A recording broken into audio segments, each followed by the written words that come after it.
Good morning. My name is Rob, and I will be your conference operator today.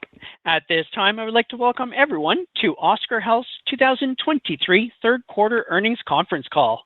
All lines have been placed on mute to prevent any background noise. After the speaker's remarks, there will be a question and answer session. If you would like to ask a question during this time, simply press star followed by the number 1 on your telephone keypad. If you would like to withdraw your question, again press the star 1. Thank you. I will now turn the conference over to Chris Potter, Vice President of Treasury and Investor Relations. Good morning, everyone. Thank you for joining us for our third quarter 2023 earnings call, where we'll discuss our strong year-to-date results, our updated financial outlook for 2023, and the path to total company adjusted EBITDA profitability in 2024. Mark Bertolini, Oscar's Chief Executive Officer, and Scott Blackley, Oscar's Chief Financial Officer, will host this morning's call. This call can also be accessed through our investor relations website at ir.hioscar.com. Full details of our results and additional management commentary are available in our earnings release, which can be found on our investor relations website at ir.hioscar.com. Any remarks that Oscar makes about the future constitute forward-looking statements within the meaning of safe harbor provisions under the Private Securities Litigation Reform Act of 1995. Actual results may differ materially from those indicated by those forward-looking statements as a result of various important factors, including those discussed in our quarterly report on Form 10-Q for the quarterly period ended June 30th, 2023, filed with the SEC, and other filings with the SEC, including our quarterly report on Form 10-Q for the quarterly period ended September 30th, 2023, to be filed with the SEC. Such forward-looking statements are based on current expectations as of today. Oscar anticipates that subsequent events and developments may cause estimates to change. While the company may elect to update these forward-looking statements at some point in the future, we specifically disclaim any obligation to do so. The call will also refer to certain non-GAAP measures. A reconciliation of these measures to the most directly comparable GAAP measures can be found in the third quarter 2023 press release, which is available on the company's investor relations website at ir.hioscar.com. With that, I would like to turn the call over to our CEO, Mark Bertolini. Thank you, Chris. Good morning, everyone. Thanks for joining our call. Today, I'll review strategic drivers of Oscar's momentum and preview our plan to deliver sustainable growth and profitability. We had another strong quarter with solid core business performance, increasing our optimism for 2024 total company adjusted EBITDA profitability. We had a strong membership retention across our book, and our leading NPS increased to a record high of 60. Our insurance business is performing well, with all core ratios improving meaningfully year over year in 3Q and year to date. In the quarter, our medical loss ratio improved 610 basis points year over year to 83.8%, driven by our disciplined pricing strategy and execution on our total cost of care initiatives. Insurance company adjusted EBITDA profitability remains solidly on track for this year. We also maintain total company profitability through the first 9 months of 2023 with adjusted EBITDA of $66 million. Given our year-to-date outperformance, we are raising our full year 2023 adjusted EBITDA outlook. Scott will walk us through a more detailed view of our financial metrics later in the call. Now I will turn to our business highlights. We are 1 week into open enrollment, marking Oscar Health Insurance's 11th year as a prominent player in the ACA market. Starting in 2024, we will bring new technology-enabled individual and family plans to 165 new counties in 11 states across our broader 18-state footprint. Based on our competitive positioning, we expect to achieve direct premium growth at or above market in 2024. Our growth strategy includes several expansion drivers focused on accessibility, affordability, and member experience. First, we are expanding in states Oscar knows well, including Iowa, Ohio, and Georgia. The expansion appropriately balances risk and includes rural counties that build off of our existing provider rate structures and distribution channels. Second, we are enhancing our leading Hola Oscar program for our growing Spanish-speaking member base. The program delivers culturally authentic experiences, including providers who speak the language. Our Spanish-speaking members have an even higher NPS than our overall member average and represent a growing segment of the ACA market. Third, we are introducing more personalized plan designs. Our newest plan, Breathe Easy, aligns benefits with the needs of members suffering from COPD and asthma. Breathe Easy builds on the success of our diabetes care plan, which has generated notable results, including 9% better medication adherence, 17% increases in eye exams, and 12% higher rates of kidney disease screenings. The processes we implemented in 2023 give us confidence in our execution. In 2024, our strategy balances growth with sustainable margin expansion. The core building blocks include our 1, disciplined pricing strategy, 2, administrative expense initiatives, and 3, total cost of care efforts. We plan to reduce medical expenses through substantial PBM contract savings, fraud, waste, and abuse initiatives, and network recontracting. All of these factors lay an achievable path to total company adjusted EBITDA profitability in 2024. Now turning to +Oscar. This morning we announced a new agreement with Stanford Health Plan, a provider-sponsored plan supporting one of the largest U.S. health systems. The multi-year agreement leverages our campaign builder technology to drive member engagement and interconnectivity through their operations. Focus areas include improving member growth and retention, appropriate PCP utilization, clinical program engagement, and adherence. Our Stanford Health Plan partnership demonstrates the growth potential of +Oscar. After just 1 year of offering Campaign Builder to third parties, we have grown to serve 500,000 lives. The addition of Stanford Health builds on Campaign Builder's success with +Oscar clients.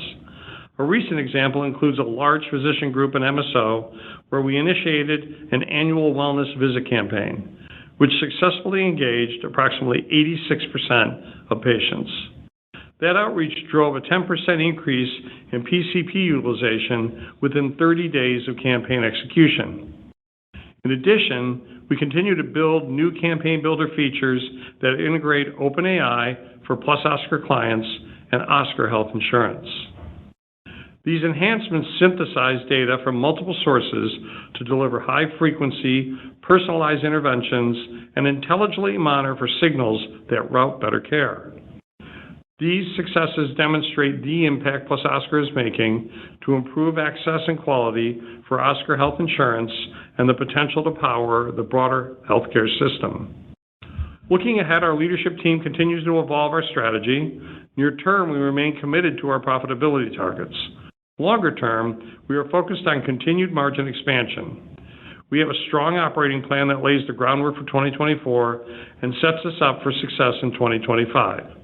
Our focus includes 1, running a great company, 2, continually enhancing the member experience, 3, accelerating +Oscar revenue by commercializing our technology platform, and 4, driving further momentum in Oscar Health Insurance by diversifying beyond the ACA. Over the next several months, we will continue to map out our strategy and look forward to sharing it with the market at an Investor Day in 2024. With that, I will turn it over to Scott. Thank you, Mark, and good morning, everyone. Our strong third quarter and year-to-date results demonstrate that we are executing well against our plan. All of our core ratios saw meaningful year-over-year improvement, and we are tracking at or above our profitability targets. We ended the quarter with nearly 1 million members, largely in line with our expectations. Membership increased modestly by 1% in the quarter, driven by higher retention due to lower lapse rates and increased special enrollment additions as compared to the second quarter. We continue to monitor SEP membership trends, including Medicaid redetermined lives. Our data continues to indicate that SEP members are healthier than expected and are not exhibiting anti-selection patterns. Our direct and assumed policy premiums were $1.6 billion in the quarter, a 5% decrease year-over-year driven by lower membership, partially offset by rate increases. Similar to trends we saw last quarter, our premiums before ceded reinsurance, which includes the impact of our lower risk adjustment transfer, grew 6% year-over-year to $1.4 billion. Turning to medical costs, the medical loss ratio significantly improved by 610 basis points year-over-year to 83.8% in the quarter due to our disciplined pricing actions and total cost of care initiatives. Our overall claims trends were in line to slightly favorable relative to our pricing expectations. Within specific service categories, trends remained consistent with last quarter. Compared to our pricing assumptions, inpatient performed in line, outpatient and RX were slightly above, and professional well below. On risk adjustment, we continue to expect a lower risk transfer as a percent of premiums this year due to our member profile shifting closer to the overall ACA population. We received the second Wakely report for 2023, and we recognized $27 million of risk adjustment benefit in the quarter as the data continued to be favorable relative to our expectations. We continue to maintain a cautious approach to our risk adjustment reserves. Switching to administrative costs, the insurance company administrative expense ratio improved 330 basis points year-over-year to 17.4% in the quarter, driven by lower risk transfer per member as a percent of premiums and distribution optimization. Taken together, the insurance company combined ratio significantly improved by 935 basis points year-over-year to 101.3%, driven by both an improved MLR and admin cost efficiencies.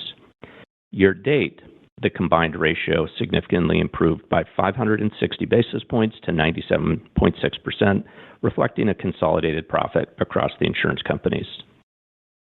Our insurance company adjusted EBITDA of $30 million in the quarter improved by nearly $150 million year-over-year. On a year-to-date basis, insurance company adjusted EBITDA of $218 million improved by $365 million year-over-year. Our third quarter 23 adjusted administrative expense ratio of 20.3% improved 445 basis points year-over-year due to the aforementioned improvements in the insurance company admin ratio and higher net investment income. A significant year-over-year increase in investment income was driven by the higher interest rate environment. Investment income is a core fundamental of our business given the capital we hold and the carry we receive on the assets we hold against reserves. We have maintained a short duration in our investment portfolio this year, allowing us to benefit from rising rates. Based on attractive rates and our strong capital base, we have begun extending our duration. We expect investment income will continue to be a tailwind in 2024.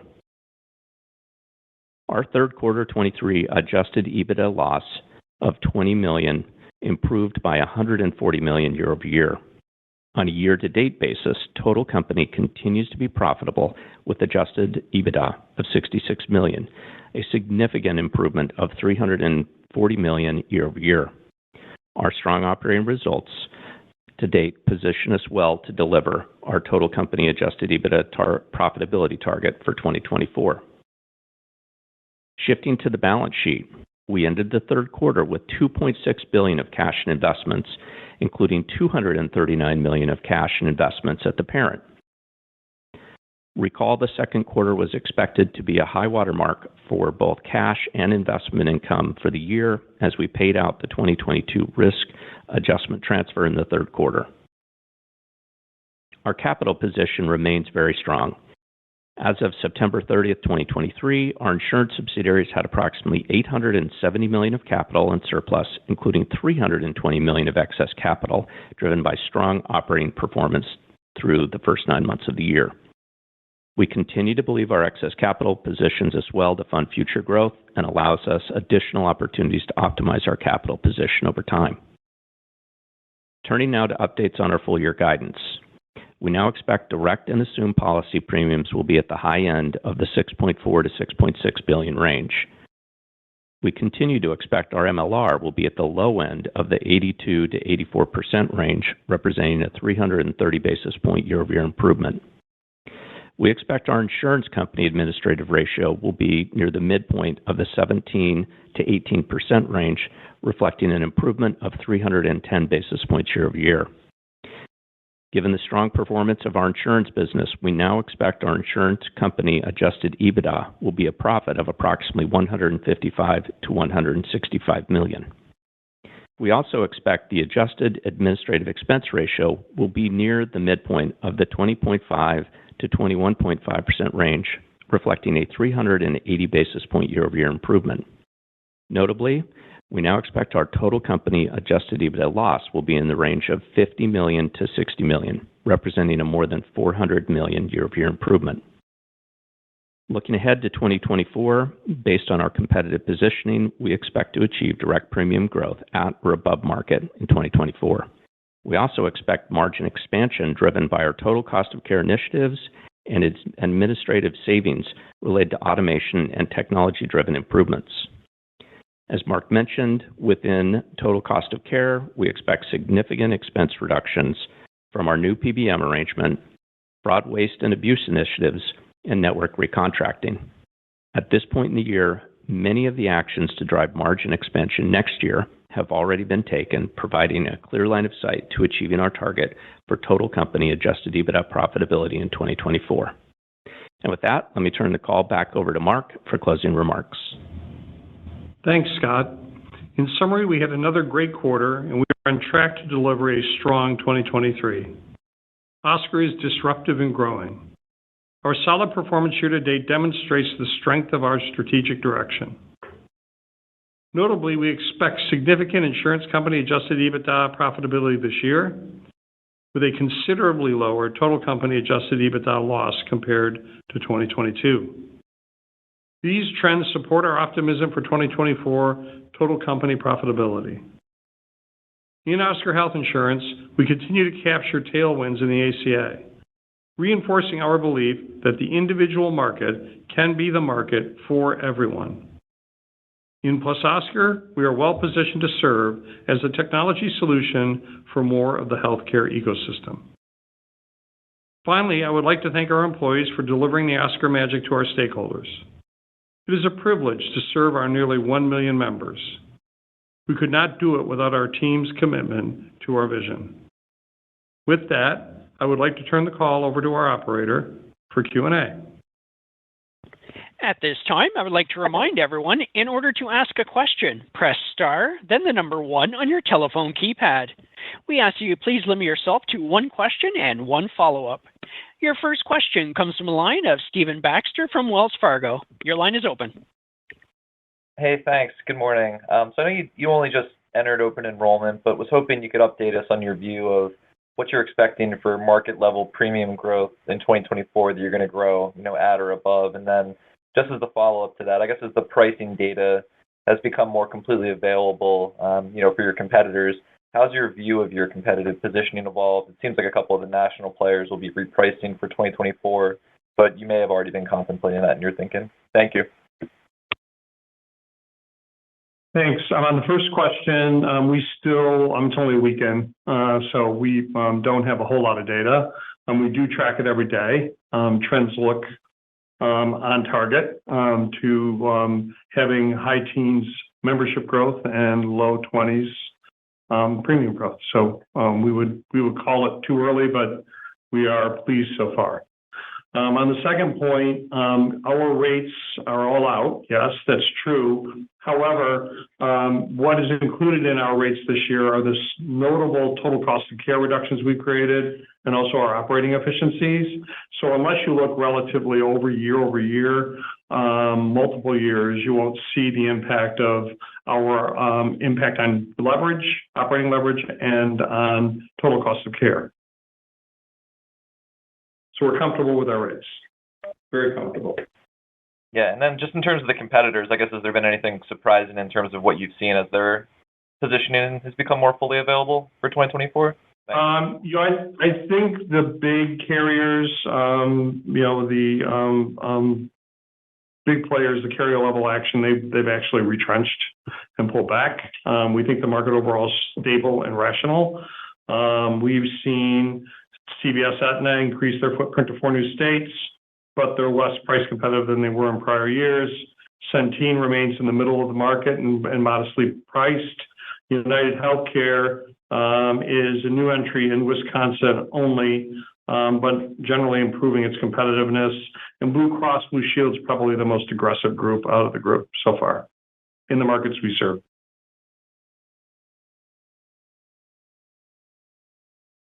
Your next question comes from the line of Adam Ron from Bank of America. Your line is open.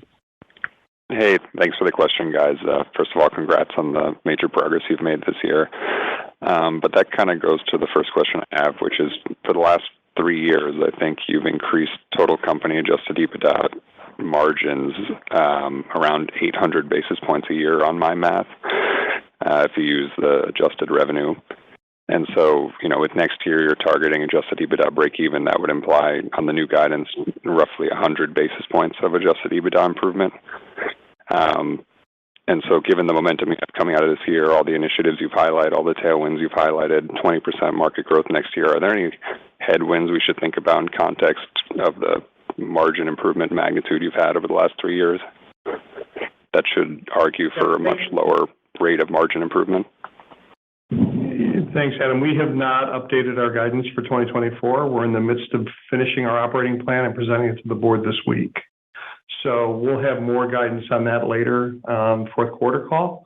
But I would say it's too early to make a year-over-year adjustment to where you think our earnings are going. Scott?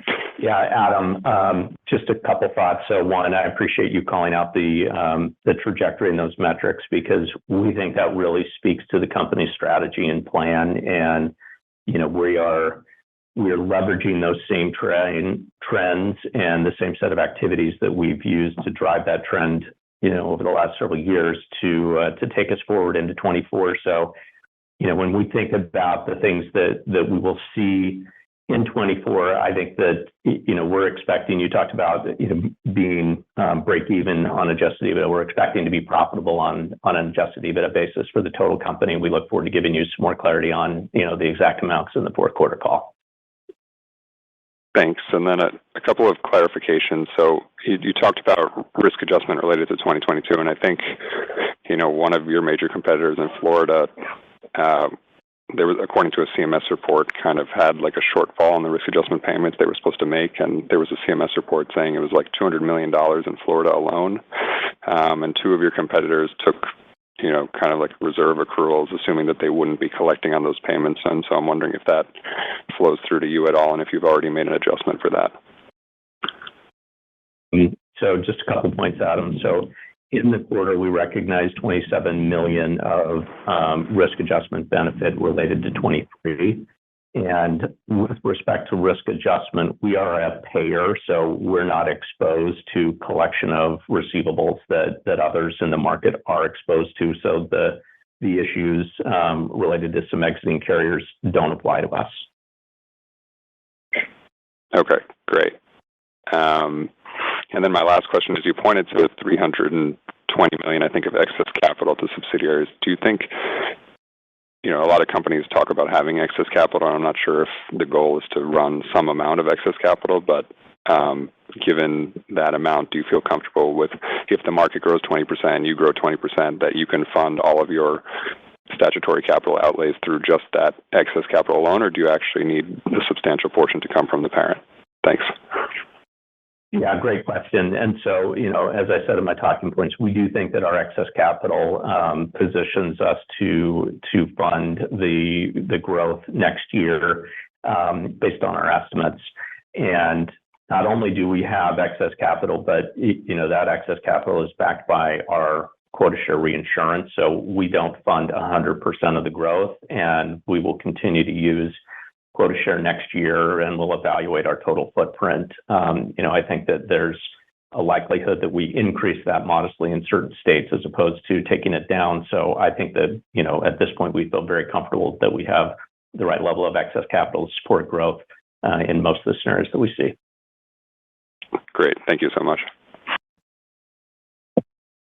And again, if you'd like to ask a question, it's star one in your telephone keypad. Your next question comes from the line of Josh Raskin from Nephron Research. Your line is open. Hi, thanks. Two questions from me. The first one just on the new Plus Oscar arrangement with Stanford. Is there any risk involved there, just fees at risk or, sort of any risk on the revenue side? And then more importantly, can you speak to your strategy in the small group market? I'm just curious your views on, expansion of the partnership with Cigna, how important the ICHRA opportunity is longer term, and kind of what you're trying to do with the small group market. Hi, Josh. On the Stanford Health agreement, there is no risk. All of our campaign builder relationships are no risk at this point. Don't expect to have any in the future. This is really a program that reaches out and engages patients for medical groups and others. And so we see this being a high margin product and a good growth product for us. Just the first of many that we'll roll out through Plus Oscar. On the small group market, we are in the midst of putting together a strategy to approach ICHRA, not only in the small group market, but the middle market. We continue to value our relationship with Cigna, and that will continue to move forward. And we see the small group market evolving as well as the middle market, and we think that it will be more individualized and digitized. And so we look forward to driving that change and looking for ultimately partners in distribution to be able to make that work across the country. I'll look for the update. Thank you. Josh, I'll just add one thing. Let me just add one thing on C+O. So, in the same way that 2023 for our IFP business, we really took a measured approach at, trying to drive strong performance. I think in C+O, growth rates there have been, slower than what we've seen in the prior year. And that's primarily a focus on making sure that we're disciplined in the way we execute against the marketplace. So, continue to be excited about the potential for that business. But I think we've, really just taken a measured approach at making sure we can create a business and we're happy with the outcomes. And there are no further questions at this time. This concludes today's conference call. Thank you for your participation.